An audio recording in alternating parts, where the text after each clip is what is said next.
All right, hello and welcome. So, if you're gearing up for your GCSE history exam, you've probably stared at that official AQA specification and thought, wow, this is a lot. It can look like just a long, kind of boring document, right? But here's the thing. What if I told you that's actually the ultimate cheat sheet?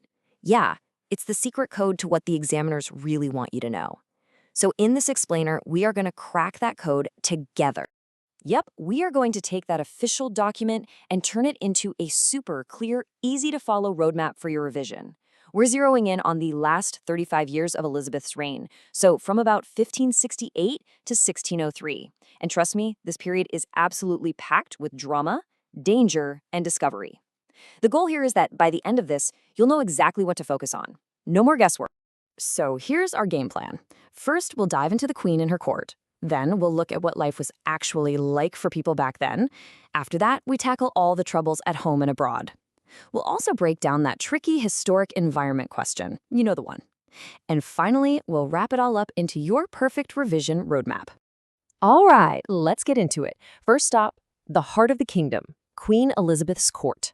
This whole section is about how on earth she managed all the crazy politics, the big personalities, and the constant power plays that were just part of her everyday life.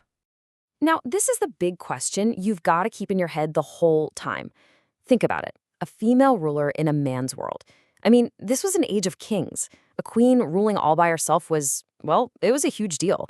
So the question is, how did she not just survive, but actually thrive? Let's break down the main challenges she was up against. Honestly, her whole reign was just this incredible juggling act. You had Parliament, who were absolutely desperate for her to get married and have an heir to secure the succession. But Elizabeth, she was so clever. She used her single status as this major diplomatic tool, kind of dangling the prospect of marriage to keep other countries on their toes.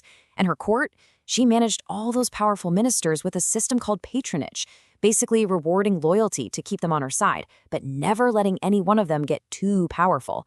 And you can see what happens when that system goes wrong. Look no further than the dramatic rebellion of her old favorite, the Earl of Essex, right at the very end of her reign. Okay, so with all that high-level political drama going on, what did it mean for everyday people? You always hear this period called a golden age, right? But was it golden for everyone? Well, the reality is way more complicated. For a lucky few, it really was an age of opportunity. But for a whole lot of others, it was an age of serious hardship. And this slide really shows you that split. It's like a tale of two Englands. On one side, you've got this new wealthy class, the gentry, on the rise. They're building these huge, fancy houses, wearing the latest fashions, and going to see plays by this new guy, William Shakespeare. But on the other side of the coin, a massive, growing crisis of poverty. It got so bad, the government had to step in and create the poor laws just to manage the huge number of people who were struggling. It's the real dark underside of that so-called golden age.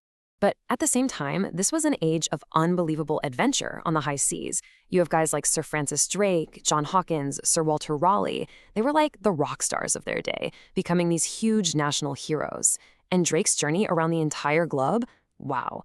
That wasn't just some sightseeing trip. It was a massive statement, a direct challenge to the mighty Spanish Empire. And, it brought back an insane amount of wealth to England, which helped pay for everything and really pumped up national pride. And all this talk of challenging Spain brings us neatly to probably the biggest theme of Elizabeth's later reign, conflict. I mean, the threats were just relentless. They were coming from inside England and from the major powers in Europe. And if you look closely, you'll see that religion was right at the heart of pretty much all of it. Just look at this timeline. You can really see how the pressure just builds and builds. It kicks off in 1569 with a big Catholic rebellion up north. A year later, the Pope himself excommunicates Elizabeth, which basically tells every Catholic in Europe that it's okay to try and overthrow her.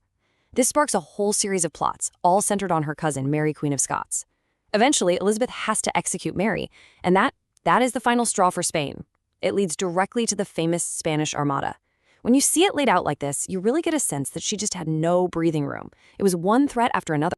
But, and this is key, the threat wasn't only from Catholics. Elizabeth also had a headache from within her own Protestant faith. These were the Puritans. You can think of them as radical Protestants who looked at Elizabeth's Church of England and said, nope, still looks too Catholic. They wanted to purify it of absolutely everything that smacked of the old religion. For Elizabeth, who was trying to keep the peace, these guys were a real threat to the delicate religious balance she'd spent years building. And right smack in the middle of that huge Catholic threat was one person, Mary, Queen of Scots. Because she was Catholic and had a really strong claim to the English throne, she was the natural person for any plotters to rally around. She was a living, breathing alternative to Elizabeth. So even while she was a prisoner in England, she was like a magnet for conspiracies, which eventually backed Elizabeth into a corner and forced her to make that awful decision, to execute another queen. Okay, let's switch gears and talk about a part of the exam that I know can freak people out a little bit, the historic environment question. It can feel a bit random and daunting, but I promise you it's way more straightforward than it looks. Actually, it's a really cool question because it lets you think like a real historian on the ground. So here's the deal. The examiners will give you a specific historical site from the Elizabethan era. It could be anything, a fancy country house, a theater, maybe a castle. And your job is not just to describe what it looks like. Your job is to connect the dots between that physical place and the bigger story of Elizabethan England that we've been talking about. And look, here is the secret formula to ace this question. Just follow these 4 steps. 1. Location and function. Where is it and what was it for? Simple. 2. Structure and design. What does it look like and why does it look that way? For example, is it designed to show off the owner's wealth, like those gentry houses we mentioned? 3. People. Who's connected to this place? And 4, this is the big one, events. How does this site link back to the key stuff from the period, like the threat from Spain or the explosion of new theaters? Follow those 4 steps and you'll be golden. Right, so we've looked at the Queen, at life for her people, the constant threats she faced, and even that specific exam question. Now, let's pull this all together. Let's build your final super simple revision roadmap so you can see how it all connects.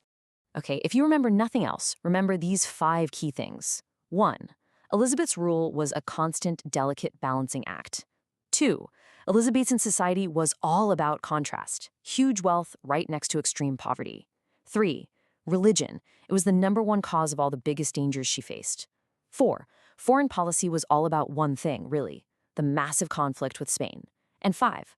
For that historic environment question, always link the site back to the bigger picture.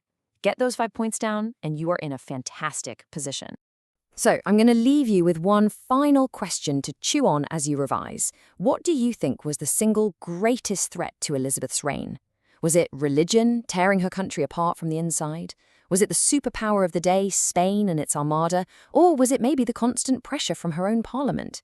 You know, there isn't one perfect answer here, but really thinking about that and arguing it out in your head, that is exactly the kind of thinking that gets you the top marks in those big essay questions. Good luck with the revision.